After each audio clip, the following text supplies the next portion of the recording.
भिटाई ने किस तरह से कौन सा मौजू ज़्यादा लिया है, उसमें भी बहुत सारे शेड्स हैं, लेकिन मैं समझती हूँ जो भिटाई ने जिस एमेंसिपेशन और एम्पावरमेंट का जिक्र किया है वो पॉलिटिकल, इकोनॉमिक, सोशल, कल्चरल और इमोशनल एम्पावरमेंट से कहीं ज़्यादा बड़ी एम्पावरमेंट है. that is empowerment of expressing her ishq. She expresses that she is in love. Or it's a very complicated love when we come to talk about Suhani.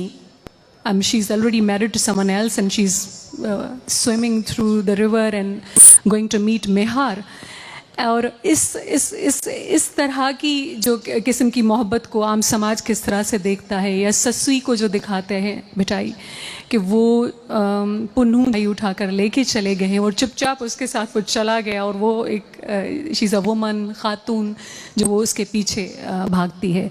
या फिर मारवी है, उसको किस तरह से एक बादशाह किडनैप करता है, तो वो एक्चुअली वो अपने इश्क का इजहार करती है. तो that is still in society a taboo. एक लड़की खड़ी होके कहे कि मुझे इश्क है या मैं फ़लाँ से इश्क करती हूँ और या फ़लाँ से मोहब्बत करती हूँ. इश्क बहुत बड़ा टर्म है तसव्वुफ़ के मायने में. मैं नहीं समझती कि उसको बहुत सारे लोग समझ सकते होंगे, लेकिन अगर फ़कत मोहब्बत का इजहार भी तो बहुत मुश्किल है. तो भिटाई ने जिस तरह से उसको एम्पावर्ड दिखाया है कि वो निकल के एक ऐसा, क्योंकि ये मैं समझती हूँ कि खातून इस तरह से निकल के और समाज में खड़ी होके कहे कि मुझे इश्क है, वो सिर्फ 21वीं सदी के पाकिस्तानी या इंडो पाक सब कॉन्टिनेंट जैसी सोसाइटी में उसको टैबू नहीं समझा जाता होगा.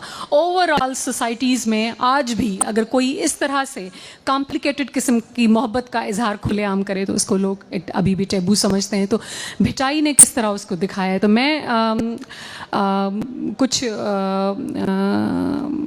अशार मैं पढ़ूंगी.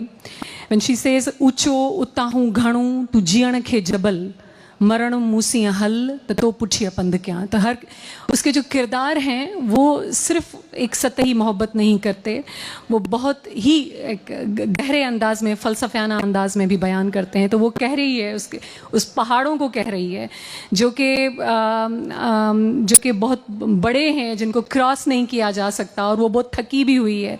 तो वो उसको कहती है कि तुम कितने भी ऊँचे हो या हाउ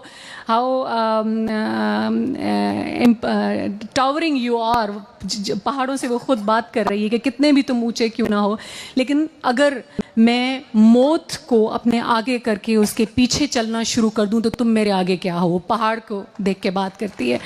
तो इस तरह की जो जुर्रत है वो उसने दिखाई है. या सुहनी से वो जो कहलाता है, ये बैत है जिसमें वो कहता है कि स्यारे तहरात में अस्यारे स्यारात में जा घिड़ी वसंदे मीह. Now he's portraying the scenario. It's winter and it's dark night and she's in the waters. वो तैर रही है